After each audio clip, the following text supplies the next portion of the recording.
All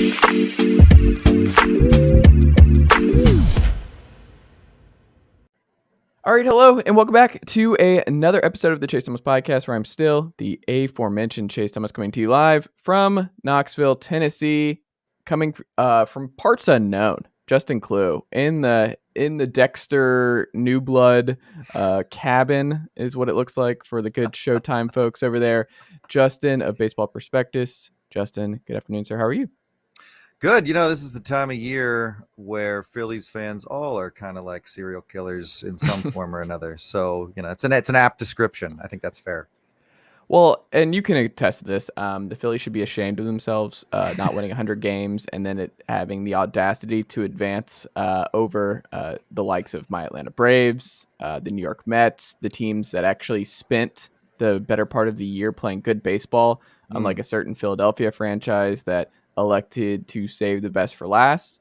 And look, you could go back to the 88 win Braves last year, but we're not going to do that in this podcast. We're not going to say that that's the way to do things. But many people are saying that the Phillies should be ashamed of themselves for what they're actually doing, Justin. But if you'd explain it to someone who has not watched Phillies baseball all season long, how are they doing this right now? Why are they in the NLCS? Why is this 1-1 and they're favored going into Game 3 with Rangers Suarez on the mound?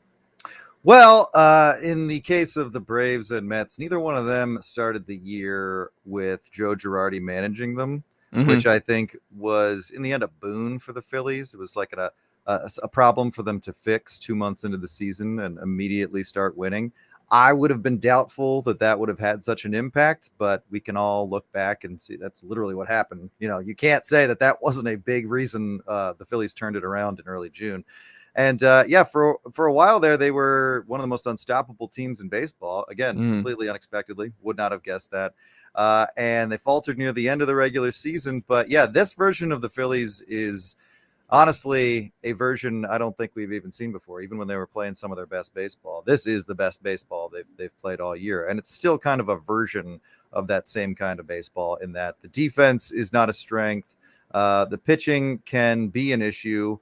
And there's a lack of depth that I credited the Braves with having, that I credited the Mets with having. The Phillies just do not have, but turns out they didn't need it, which has been great. So yeah, I think what you've seen lately is them capitalizing on having Zach Wheeler and Aaron Nola at the top of their rotation, at having Bryce Harper finally see a resurgence after coming back from his thumb injury, partially fueled by facing the very guy that caused that thumb injury, I'm sure.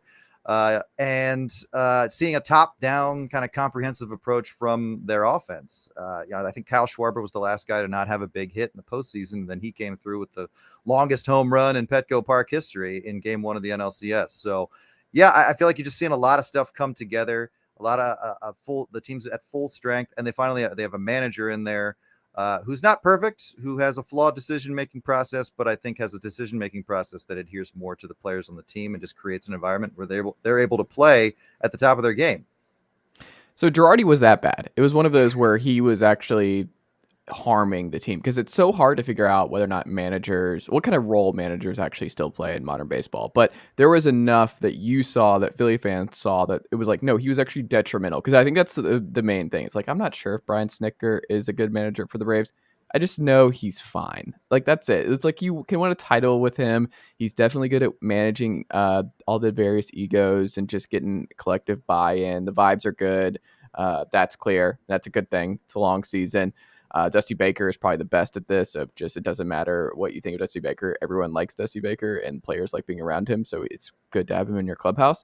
I don't know. Like, for you, was Girardi that much of a negative differential, or was it just some luck that happened in here because Thompson just got an extension, and now you're like, oh, it was all Joe Girardi's fault, or was it actually more? And if you had just kept Joe Girardi, would this run have not happened? There's nothing that's wrong with a baseball team that's just one person's fault. I feel like that's got to be made clear up front.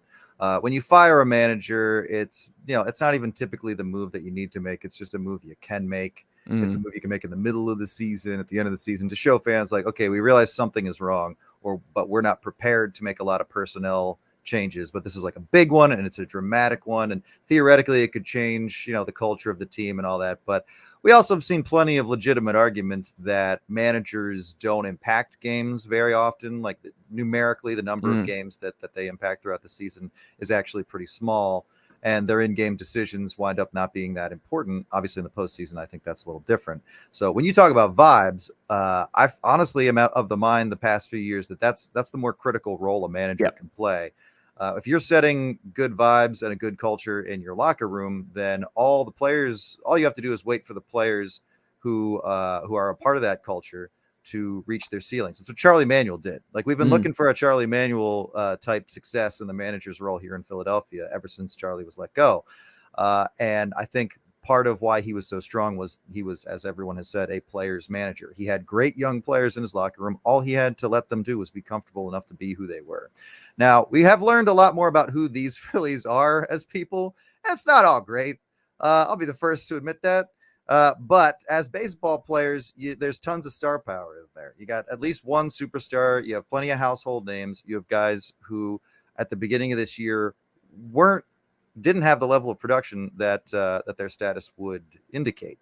So you do start wondering, okay, we've changed out the manager twice. How many times can we do this and still act like this is the issue? Well, finally, they just found a manager that fit. You know, the last three. What's funny, you mentioned it's been years since I've come on your show. Last time we came on the show, I have a very distinct memory of us agreeing that Gabe Kapler was the best manager in the NL East at that moment. Ooh. Something I didn't even think that at the time. It was more of a default argument of just like there's not really any other choice. But looking back, you know, Kapler was chosen best looking. Certainly the best look, obviously the best looking. Like, come on, that was I wish you could have won a World Series on handsomeness alone. The Phillies would have a dynasty by now. There you go. But Kapler was chosen by an aggressively analytic and a GM with a certain blueprint in mind. Girardi was selected as kind of a counter to that, where it was like, okay, this is, as opposed to a first timer, let's bring in this known entity who's won a World Series, who's known for carrying around all these huge binders full of stats, but is also, you know, has a gut, has baseball instinct, and is like, oh, this perfect combination of those two things. And that's what we've been missing. Well, that wasn't what the Phillies were missing, turns out. What they were missing was a manager who could relate to his players, who the players liked, who the players wanted to play for. And every indication we got about Girardi's locker room was that things were very intense. Things weren't very chatty, I guess you could say.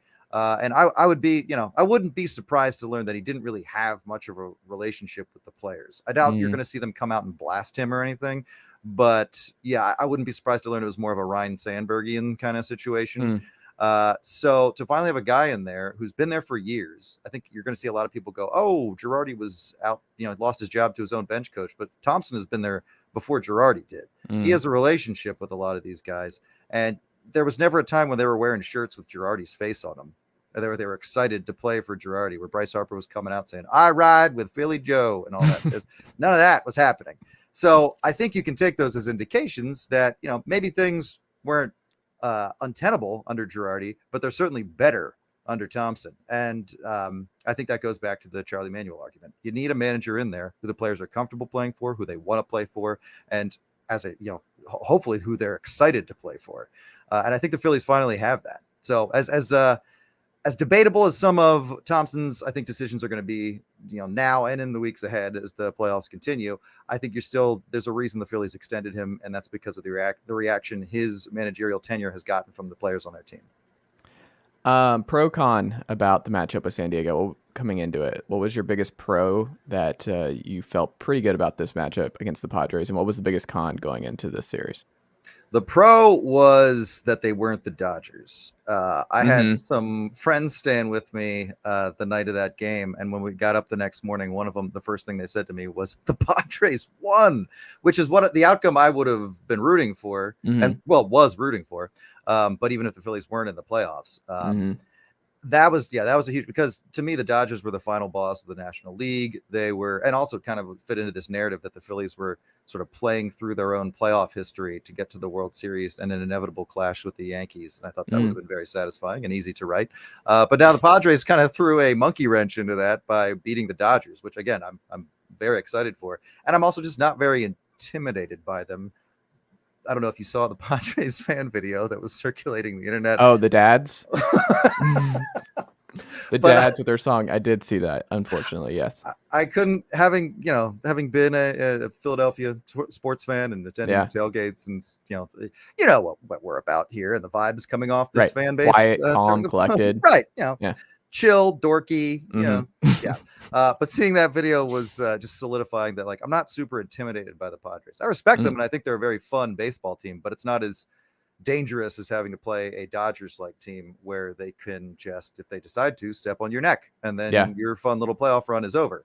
But cons playing the Padres is that they're still the Padres. They're still an excellent team with a lot of talent and depth. The Phillies don't have a lot of depth. They just don't. The offense has been at its deepest lately because guys have been healthy, and they've all found little ways to contribute at the very least.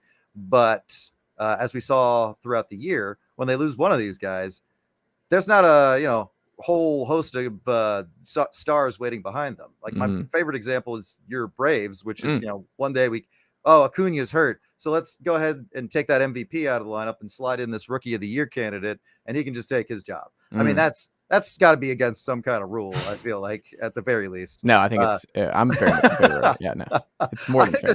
There's some kind of rule about having all the young talent that you guys have that has now been locked up for the next decade. Yeah, I figured that was illegal because no one else was doing it, but apparently you can just do that. It's incredible. Well, it is nice. And then this summer we can just have the full on Atlanta reunion where Zach Wheeler returns to Atlanta, and you guys can have let me check my notes here. A Mike Soroka, more than fair. Wow, you'll love him. You're very confident for a team that is no longer playing baseball. I mean, the banner flies forever, sir. That says 2021 right there. And like, I have a strong opinion on this of like, once your team wins the title, the next like 10 years, you're not allowed to complain. Like, you won 100. Like, fine. No complaining. Like, it is what it is. Yeah, it sucks that they lost in the way they did, especially to just a rough, nasty, just Phillies team that the audacity to take advantage of the new playoff rules and implications there in year one. Just so Philadelphia. Philadelphia. We didn't make the rules, but we'll play by them. I mean, if you guys want to go 0-3 against the Phillies in the playoffs, we can meet you there next year if you want. The 2-out singles was a little much for me. I couldn't handle it. That was not fun. I love all the day games. Oh, the day games, the slap in the face day games, and the all the hard hit balls the Phillies had. I mean, those last two games was a lot more, I think, of an offensive pronouncement. But yeah, one of their specialties this season has been just clustering together a bunch of like weak loopers. Yeah, they're awful. Seeing eye grounders that are just slipping by. These like all-star defenders. Nolan Arenado just whiffing on a ground ball. That was like, why did that happen? No one ever explained that. Like, that seems impossible. But here we are. God. We agree. We hate the Phillies. What kind of player will Bryson Stott be? Stott will be, I think they're going to probably move him to second base. Gene Segura is likely leaving in free agency after this season. I think the Phillies see him as an integral part of their core moving forward.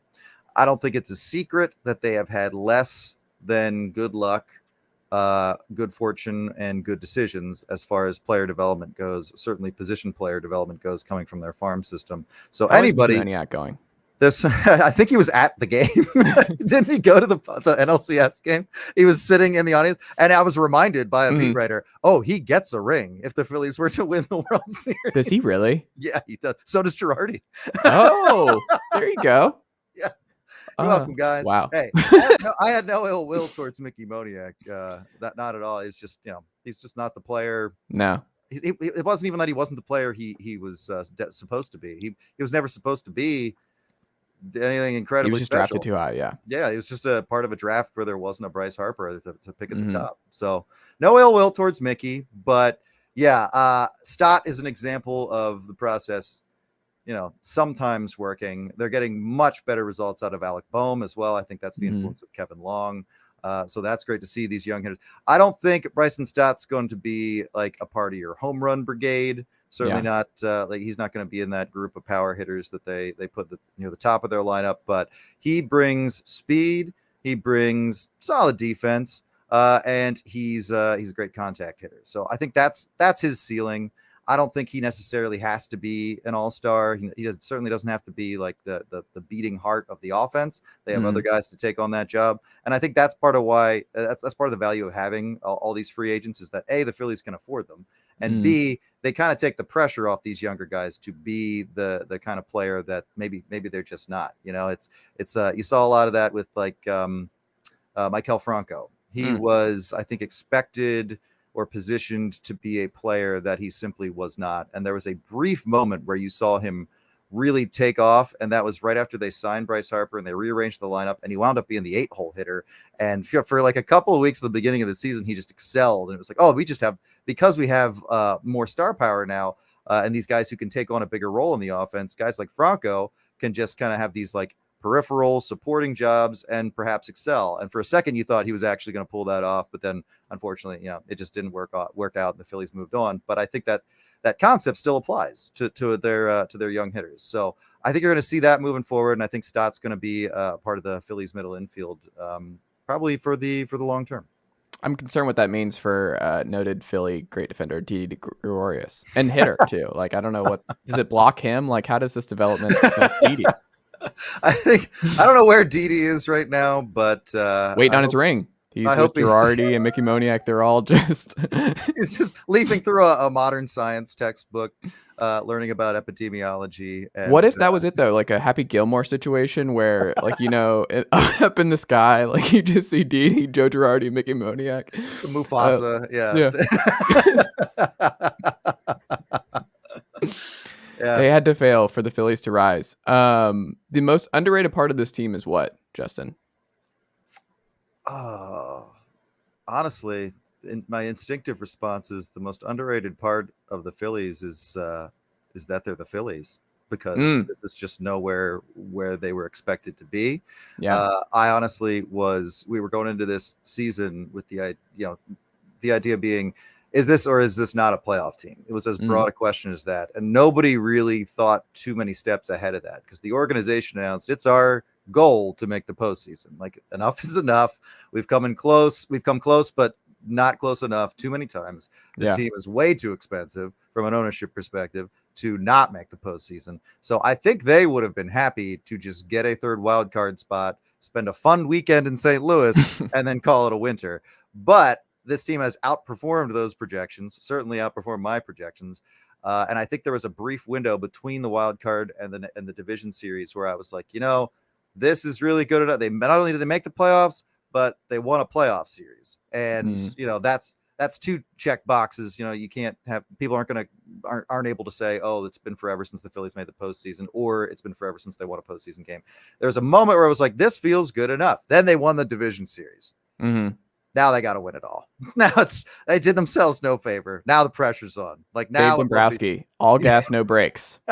Exactly. He's like, what do I have to wait for? Like, what am I doing? Nashville Sounds aren't coming. Like, I don't know when that's. I got to wait for the next ownership group to like be maybe involved in a New York Times article.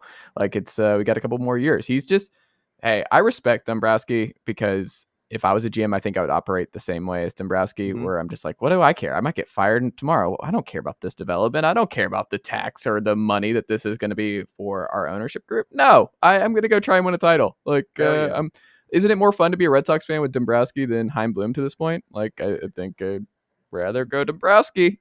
More fun, definitely. Yeah. I don't know if that's just my like entire personal outlook at this point, that I'm more focused on what's going to happen tomorrow, not what's going to happen 3 years from now. But I definitely adopted more of a mindset like that. I've come off I really started to resent prospect hugging and did not consider, because of how few unless prospects. You're the Braves. Yeah. But I mean, for the Phillies, there were so few success stories that I was like, I don't care who gets traded to bring in talent that's ready to play today, because we just have not had, the luck, and we've also had the dysfunction that did not provide the major league team with a steady pipeline of young talent to just come up, even as just like role players, not even as like future stars. So I've tried to find some middle ground there. There are prospects that I'm excited to see. The Phillies still aren't like super loaded, but there's still young players in this system. The two near the top, and Andrew Painter and Mick Abel, who like I do want to see, and I'm happy that the organization seems to value them as well, even at this trade deadline where they were, it was in their best interest to be a little more aggressive. They were still like, we're not trading these guys. They actually had like a bunch of guys they said they weren't willing to trade. For some of those guys, that was just a lie to trick people. But in some cases, I think it was genuine. Like, we don't want to lose these guys because we're simultaneously trying to contend and rebuild this farm system. And that will be a slow process, but I feel like they're finally moving in a better direction.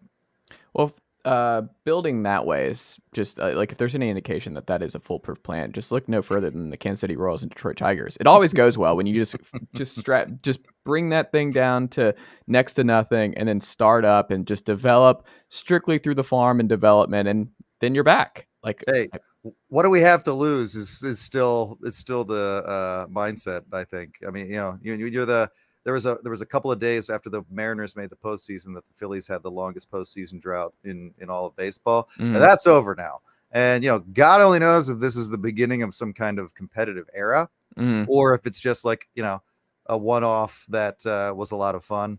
But in either case, since we don't know the future, this is a milestone season for the Philadelphia Phillies. And if Dombrowski does what he always does, then I can live with that. I mean, I'm like you, all gas, no brakes. It's how I would run a team, and it's frankly how I drive as well. Incredibly dangerous. Leadfoot Justin Klugh. Never would have guessed it.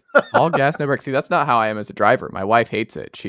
My wife is a terrifying driver, and I'm just over here like 35. I drive in a way where, look, there's a reason that Ben Matlock is up here on my board. I drive like a very old Atlanta lawyer, and that's my jam. I'm just listening to my podcast, listening to some ASMR campfire sounds as I'm riding around Knoxville, Tennessee, just doing my own thing. I'm not an aggressive driver at all. Do you listen to your own podcast while you're driving and no. make notes about what you're going to change about the future? No, I don't think so. But I will say, like, you have to, any new podcaster, some advice for you. You do need to listen to yourself to get used to hearing yourself, because it's going to sound so weird. And then until you get over that, where you're like, I don't like listening to me talk, like, you gotta get over that, because it's just always going to be weird. And that is something you have to do starting out. But yeah, no, not riding around. That would be weird. If you got in a car with someone and you're like, hey, well, I guess it's the same with music, right? If you're like, hey, I want you to listen to this new song, and they're a musician and they're like, what do you think of? And you're like, this is weird. This is you. Do you just ride around listening to your own music all day? But I feel like musicians do, don't they? When you with guess music, you could get away with just someone getting into the car and you put it on and you don't say anything. You're just like, here's some music. And then you can gauge their like more raw reaction. I feel like you can get away with that. If they get into a car and it's just you talking about the Phillies, then yeah, it's going to be pretty like, what are we doing, man? Like, oh, I was the worst person in my early 20s. Of just, my friends hated it because they'd get in my car if I was driving, because they were like, we're on the way to the bars at like midnight. Why are we listening to Fresh Air with Terry Gross? Like, the fuck, Chase? Like, we're trying to get amped up to go into a bar. And we're hearing like a book review about somebody who like survived a genocide. Yeah. And I'm like, this is important. This could be like a cocktail conversation for you when you get up there. This could be great. Definitely. We're going to talk to people tonight who are absolutely going to be able to hear us, let alone have a conversation on this subject. Yeah, no, that's what everyone wants. That's what everyone wants. That kind of conversation. Your prediction, Justin, as we're recording this on a Thursday afternoon, do you think the Phillies ultimately win the series? And then, if they get Yankees or Astros, who do you think they're better suited to win a 7-game series with in the World Series? We were making our predictions about the NLDS on our show, which is a Phillies podcast, Hitting Season, and my co-host was actually like, but I'm gonna go with the Braves on this, and I had to be like, hey, man, good man, this is a Phillies show. I picked the Phillies, by the way, on my show. I picked the Phillies. My friends hated it, and I was like, everyone was just so convinced. Yankees, Astros, Dodgers, and Braves. I'm like, that's not how Major League Baseball postseasons work. Like, that's too clean. We're not getting Braves, Dodgers again, and then Yankees, Astros again. One of these two is getting split up. Like, I don't know who it is, and I was like, I feel like the Braves are the most likely of the group to get bounced, and I went with the Braves. I hated it, and it is what it is. But I backed your Phillies. Well, this is not a Braves exclusive podcast. Our show is like about the We try. Phillies. So picking against the Phillies seemed, I don't know, counterproductive to me. Mhm. And at this point, like, how can I? If I wanted to be objective about it, I would have to say they would have less of a chance. They have less of a chance against either of the American League teams they would potentially face in the World Series than they do against the Padres. I'm still confident about this series. Last night was an annoying loss, but it was also kind of tragically familiar in that the Mm. problems that surfaced are problems that we've seen before, and not particularly welcome. So it was frustrating, but it also just was exactly what they did with Atlanta. They won the first game, they lost the second game, and on the road, all you can ask is that they win one of those two games before they come home for three. So I still see them beating the Padres. I don't think the Padres like successfully recaptured a ton of momentum, and I think they're a very similar team to the Phillies in that they can lose. They can beat you just about anyway. They can lose just about anyway as well. So I feel like these three games at home could be it. I feel like maybe they go back to San Diego for one more, but the Phillies can win there too. So I think coming home is a huge boost for this Phillies team, a huge advantage for them. So hopefully they can wrap it up at home. But if not, I feel confident they can go back to San Diego and pick up whatever wins they have to. In the World Series, like I said, I'm less encouraged, but I do think that the Yankees are a more flawed team than people think of them in this postseason. We know there was a stretch this year where they were particularly frustrating, where Aaron Judge just like wasn't hitting a home run every time he was at bat and got booed off the Mhm. field.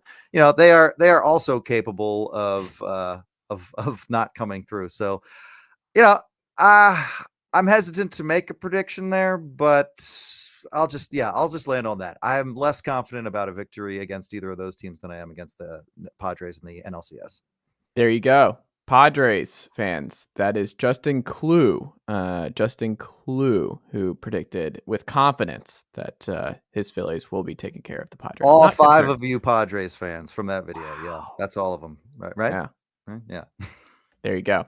Justin, how do the good folks check out your work over at Baseball Pro and the podcast and everything else this week? Yeah, Baseball Prospectus. I'm doing a bunch of the recaps and previews for the playoffs. Have been and will continue to do as the playoffs go on. And as far as podcasts go, yeah, we're over on the Good Fight podcast family of shows. We do Hitting Season, we do Continued Success, and we do the Dirty Inning, which is a show about the dumbest, funniest, and most obscure innings in Philadelphia Phillies history, and it's a lot of fun. There you go. Justin, good luck the rest of the way. Feels gross saying that, but good luck the Yeah, rest I of the saw way. that full body shiver just went through you. Yeah, I didn't like it.